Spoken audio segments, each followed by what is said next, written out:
Llegó el momento ya del módulo 2, micro número 3. Este micro es conflictos o problemas ambientales, esa es la disyuntiva.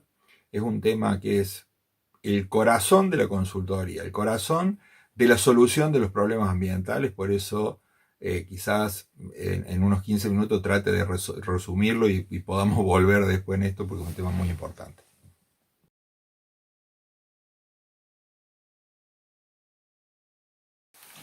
Bueno, vamos a tratar un tema de muchísima trascendencia, como les dije.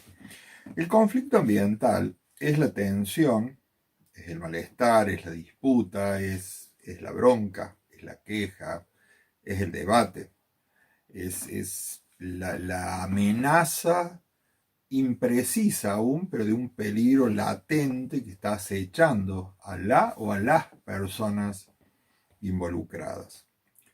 O sea, el conflicto surge cuando hay algo que molesta, pero que todavía no ha sucedido, ¿no? Para ser concretos, en Córdoba hubo casos así ejemplificadores de conflictos ambientales.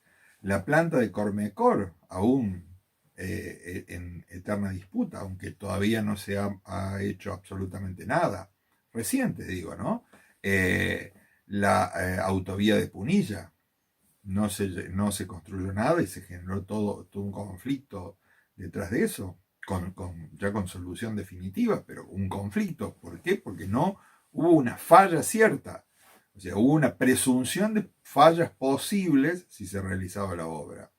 El mismo caso de Monsanto, no se hizo nada en la planta, fue un conflicto ambiental, una característica socioambiental, si se quiere eh, hablar correctamente. En cambio, cuando hablamos de problemas ambientales, el problema ambiental es una falla cierta en el entorno. La falla es comprobado, comprobable, es verificado, verificable, es medida o medible, si se quiere, ¿no? O sea, es concreta.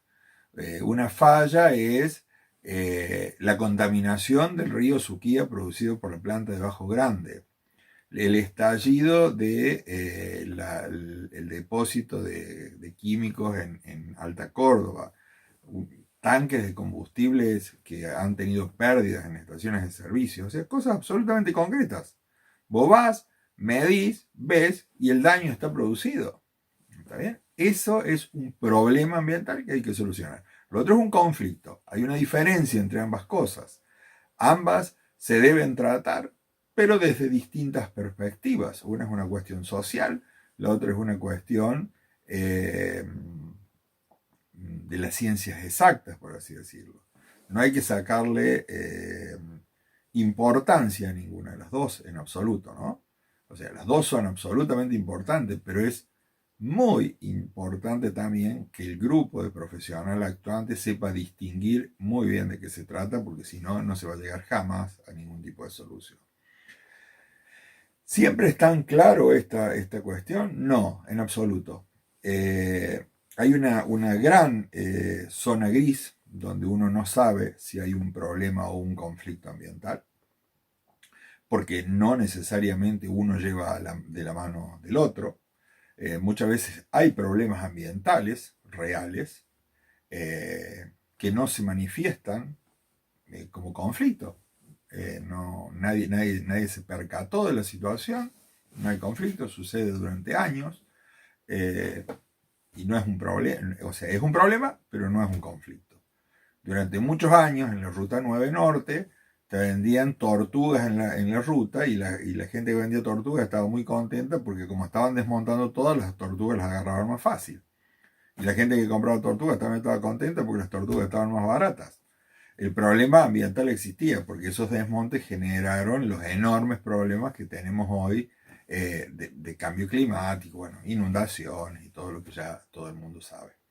O sea, no necesariamente las dos cosas van juntas y tratar de fijar si se trata de una cosa o la otra es tarea profesional que exige mucha perspicacia para poderla hacer. En la trinchera cotidiana de la oficina, uno se encuentra con que pueden venir personas, grupos de personas y tienen intereses muy, muy definidos, ¿no? Por ejemplo, digamos, en algún momento cuando yo fui secretario de Ambiente, el tema eran las antenas de celulares. Hubo un momento que eran los silos en el centro de los pueblos. Eh, Eso eran como los problemas. Ahora hay más problemas en torno al glifosato, a la megaminería en algunos lugares, a los basurales. Eh, Cuando yo fui director del Observatorio Ambiental, un día sin pronóstico de contaminación del aire para el día siguiente, para que la gente no sepa qué iba a pasar el día siguiente de contaminación del aire, era motivo de un titular en la primera plana de La Voz del Interior, aunque hubiese sido la causa de que estabas haciendo un mantenimiento preventivo de equipos, ¿no? Hoy eso ya no es de interés de nadie. A nadie le interesa la contaminación del aire de la ciudad. Es como que van cambiando las situaciones y eso el profesional lo tiene que ir viendo. Incluso, muchas veces te pasa, nos pasa desde la consultoría situaciones muy extrañas. Una vez en una prestigiosa empresa de silos del sureste cordobés, nos encontramos con una situación que era que había denuncias sistemáticas de los vecinos por ruidos. Nosotros íbamos y medíamos ruido y no encontrábamos nada extraño ahí. Veíamos niveles de ruido absolutamente normales. Si bien el ruido es una variable bastante subjetiva, en un lugar muy silencioso, un pequeño ruido genera alteraciones a la concentración, al sueño y demás, sin que ello genere sordera, ¿no? Es un problema que ya vamos a tratar en otro capítulo. Pero cuando nosotros empezamos a ver qué sucedía, vimos que el enorme flujo de camiones y todos los caminos de tierra que allí había, generaba una cantidad de particulados. De hecho, estábamos llenos de polvo nosotros, los equipos se dañaban, era todo un problema.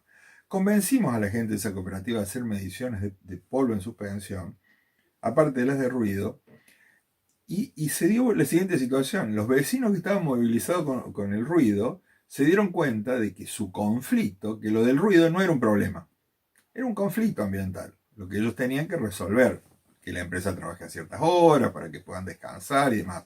Una cuestión social que se debía resolver de alguna manera. El problema ambiental real era el particulado, y allí sí había que trabajar. Entonces fue una cosa increíble, porque el problema estaba soslayado, nadie se había dado cuenta. Cuando se dieron cuenta, ahí se empezó a trabajar el problema. Y lo otro quedó claro que era un conflicto y se lo trató como conflicto. Fue una experiencia realmente exitosa que nos llenó de orgullo el haber podido verlo. A veces no es tan simple o bueno, a uno se le pasa eso, ¿no? Cuando uno habla de conflicto y problema, quizás ustedes estén pensando que yo estoy subestimando la palabra conflicto detrás del problema, porque digo, esto es cierto y esto es una presunción. No, cuidadito, o sea, vayamos a un capítulo anterior cuando hablamos de salud ambiental, yo dije muy claro que la salud no es la ausencia de enfermedad, sino el completo estado de bienestar de la persona. Si una persona está estresada pensando que algo lo va a dañar, esa persona está tan enferma, o sea, siente ese estrés, lo va a enfermar tanto como el hecho físico medible concreto, ¿no? Lo que sí hay que tener en cuenta es que es una categoría distinta y va a exigir una solución distinta. Un conflicto es un terreno de las ciencias sociales. Un problema, como es medible, es de las ciencias exactas. ¿Está bien? Aunque no siempre uno va a tener que separar eso. ¿Y por qué pasa esto? Porque si yo voy a un médico y el médico me dice, yo creo que a usted se le está subiendo la tensión arterial porque, no sé, tiene el colesterol alto, yo me voy al bioquímico que él me dice, me hago el análisis, me dan los valores que me dan, me los dice el bioquímico, yo jamás me enojaría con el bioquímico porque no le diría, che, yo te pagué, loco, que los valores normales, o sea, no se me ocurriría, a nadie se nos ocurriría eso. En todo caso diría, pero ¿cómo puede ser? ¿Por qué habré comido tan mal? ¿Qué tengo que hacer? ¿Qué dieta tengo que hacer? ¿Cómo tengo que cuidarme? ¿Cómo me la mandé a esta? Bueno, en ambiente no pasa eso. En ambiente uno va a medir y hasta el día antes de realizar la medición, sos amigo de todos. Ahora, en el momento en que la medición se dio, el equipo se sacraliza de alguna forma y la interpretación del resultado ni les cuento. Entonces, si el equipo mide de menos o de más con respecto a la norma, vos te transformás en enemigo automático de algún grupo de personas. Es así de indiscutible la situación. Por eso digo que no hay que tener, no hay que sacralizar a los equipos. El medir por medir no sirve si no hay credibilidad en la medición previa. Ya vamos a hablar mucho de eso cuando hablemos de ciencia. Pero hay que sentarse previamente, previo a hacer cualquier medición, cualquier determinación, hay que juntar a las partes enfrentadas y fijar protocolos a donde se trabaje la parte social para llegar a un acuerdo de cómo se va a medir, quiénes son las partes, si se toma muestra, si se toma contramuestra, cómo van a estar calibrados los equipos, dónde van a estar ubicados, qué día se va a medir, a qué hora. Todo, absolutamente todo, con testigos, con contrapartes, con lo que haga falta, para que luego cuando el equipo haga lo que nació para hacer, que es medir y darte un numerito, como cuando te subí una balanza, vos decís, quiero pesar 90 kilos y pesar 95, y decís, no puedo subir a pelear entre la categoría crucero, ¿viste? Porque me pasé de kilaje, y la balanza no hizo más de lo que lo sabe hacer, pesar. Esto es lo mismo. Uno tiene que llegar a creerle al equipo, pero a través de un consenso previo, ¿no? A veces no tenemos la necesidad de ese equipo porque estamos en situaciones de conflicto. Las situaciones de conflicto se deben resolver mediante mediaciones. Ahora bien, ¿qué es una mediación? Bueno, una mediación es algo ya un poco más complejo porque primero que los expertos ambientales no estamos del todo formados aún o no somos lo suficiente para tener expertos mediadores ambientales. Entonces vos tenés que mediar entre las partes. Mediar es juntar a las partes para que ellas se pongan de acuerdo en un método para sentarse y dialogar de entrada. Están enfrentadas, ellas no quieren ni dialogar, están peleados, no se quieren ni ver. La mediación es sentarlos para primero aflojar tensiones, esa es la primera parte. Si te va bien, lo más posible es que termines con una transacción. ¿Son lo mismo una mediación que una transacción? No, nada que ver. La transacción ya es una disposición objetiva, es las dos partes, 2, 3, 5, 50 partes que estén en pugna, empiezan a resignar partes de sus pretensiones en pos del otro para llegar a un acuerdo de bien común. Digamos. Podría ser desde un tratado de límite hasta la instalación de una empresa o la constitución nacional o lo que fuese. ¿Está bien? Es muy humano esta forma de actuar. Así se debe actuar en el conflicto ambiental, resolviendo de manera previa la conflictividad ambiental. Entonces, resuelta la conflictividad vía una transacción, posiblemente, sin que transacción implique nada absolutamente raro, ¿no? La transacción, podemos llegar a un resultado concreto. Yo diría que como conclusión de este capítulo tenemos conflictos ambientales y tenemos problemas ambientales. Unos son medibles y ciertos, los otros son presunciones, pero también con un fuerte asidero. Si se trata de tanto uno como el otro, hay que empezar por una suerte de mediación, sentar a las partes para ponerse de acuerdo acerca de cómo avanzar en la transacción. La transacción acerca del producto final, a lo que pretendemos llegar, tanto la parte emprendedora como la parte que se opone al emprendimiento, a ver si puede llegar a algún principio de acuerdo en caso de ser un conflicto. Y en caso de ser un problema, lo mismo, hay que acordar en esa mediación y posterior transacción cuáles son las mediciones y los métodos para creerle al resultado que te va a dar. Y una vez que esos resultados estén establecidos, ya en la mediación vos hayas establecido cuáles son las medidas que vos vas a tomar al respecto. Básicamente esa es la esencia del tema.